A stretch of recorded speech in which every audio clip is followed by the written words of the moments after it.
This is Sparta!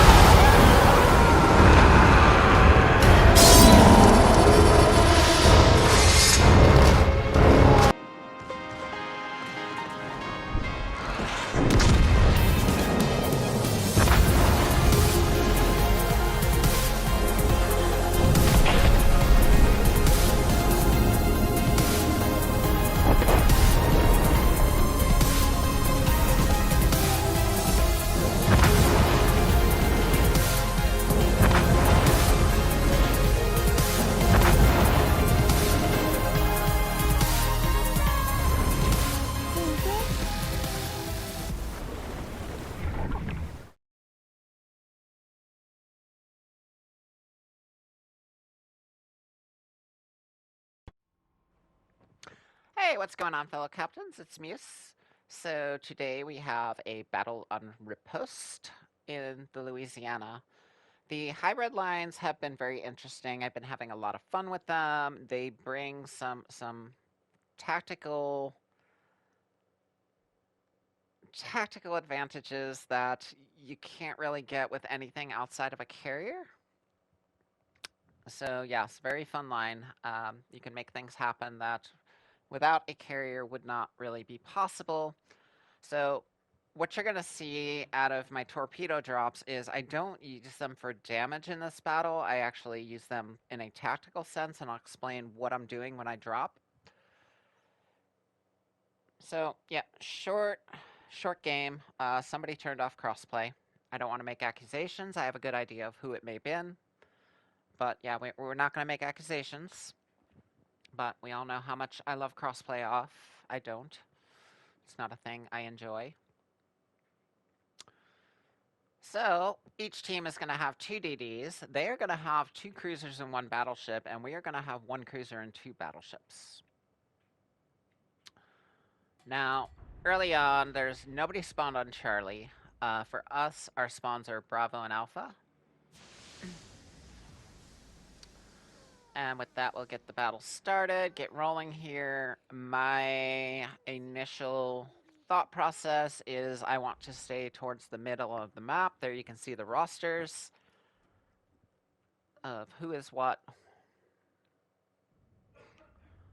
And yeah, I kind of want to stay towards the mid, especially being a short game. I don't want to get too far out on the flanks and not be able to play the objectives.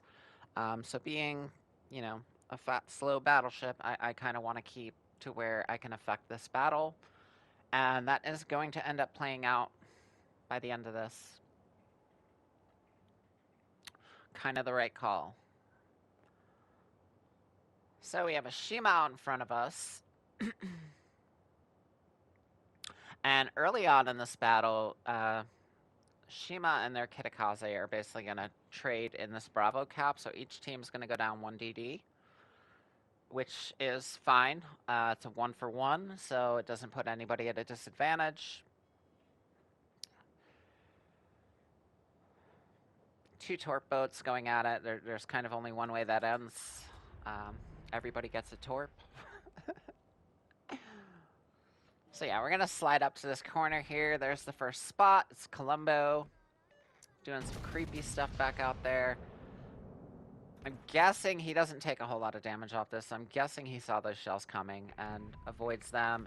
Gonna drop some torps there just for the pressure.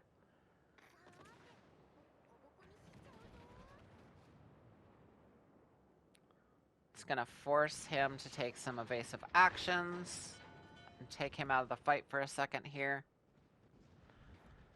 There you see our Shima getting beat up, but he got torps out on the Kitakaze, so it's going to be a wrap on both of them in this Bravo cap. We send another shot out there towards Colbert. Don't get much out of it. He was turning in. And then we see somebody back behind that island giving me the golden shower treatment. I wonder who that could be. Wonder who that could be. Play out of my own book, the golden shower.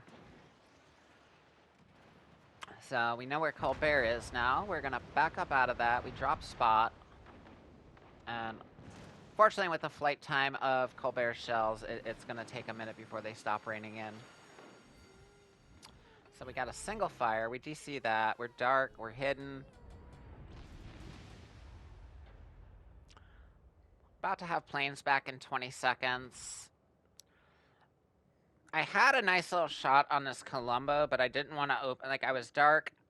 I didn't want to open up knowing that Colbert would just start dumping me again, and my DC, as you can see, just ended. So yeah, like, not looking to get set on fire right now and get a permafire. So, I'm gonna play this kind of slow. Do have somebody in the cap over there. In Bravo, which would be the Michelangelo, using his smoke, being sneaky, taking that cap. Here, the drop what we did on Colbert was not to hit the Colbert, it was to put pressure on him and displace him from behind that island, which you're going to see he sees the torps, starts pulling forward, and has to come out and expose himself on that corner over there. Our team doesn't capitalize on that, but it makes him move and it makes him think about camping behind islands, knowing that I can get to him. And that was what I was looking for. I was looking for a tactical effect, not damage. I wanted him to know if you sit behind an island, you're going to have to dodge torps. You're going to have to be aware of torps coming at you. So Colbert gets our Hayate right there. That leaves us with no DDs. They still have their Shima, who you can see on the minimap is way out there on the flank.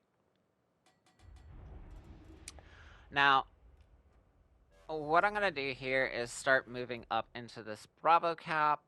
I do ping these guys to my right or my left side over here.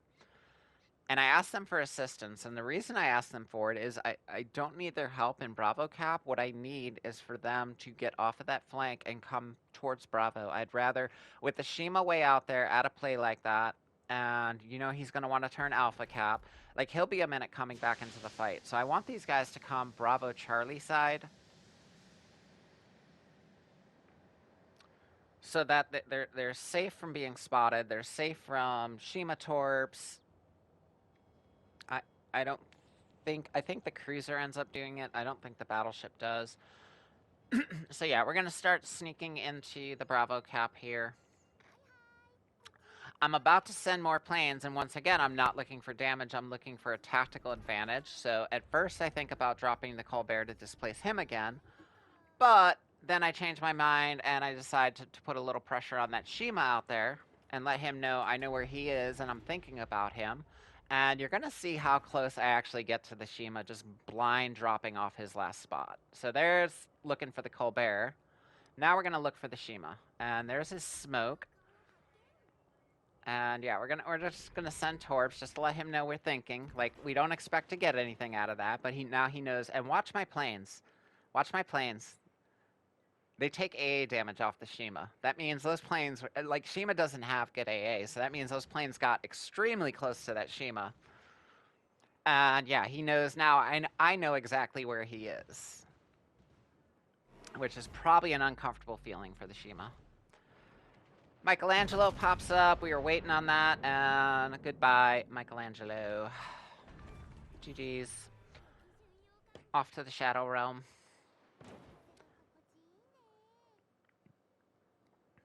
So now, we know Michelangelo's down. We can see the Colbert firing from behind an island out there. We know Shima's way out there, and we have Columbo on our right side here. So we're going to start turning to deal with this Columbo. He's the most immediate threat.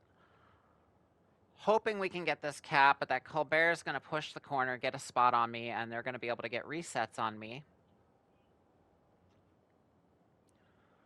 But my issue is the Columbo now, and there's Columbo firing from back behind cover.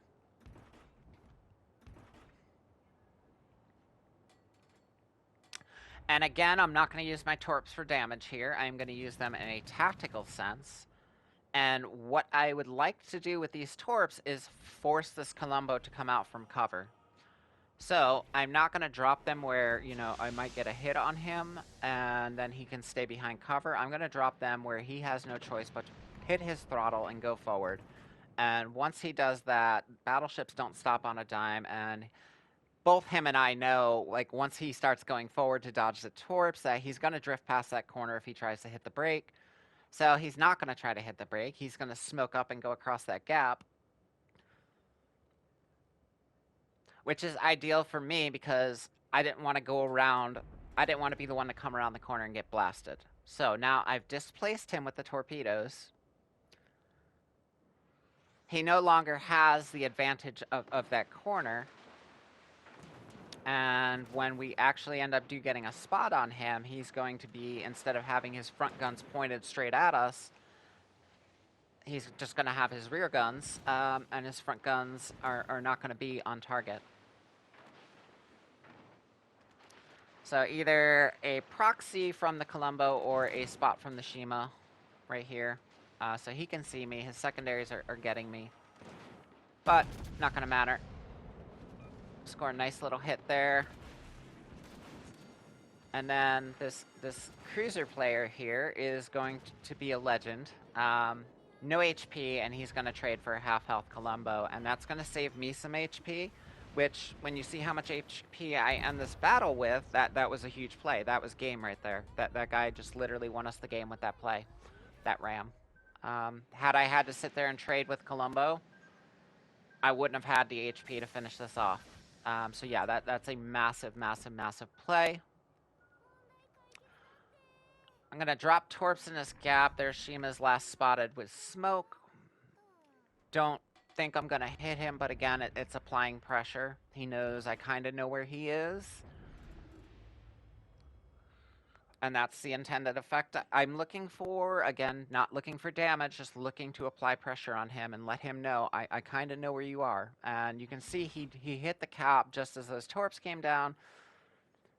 So that was probably another pretty close drop, which has that Shima kind of like, how does this person know where I am? So here we're spotted.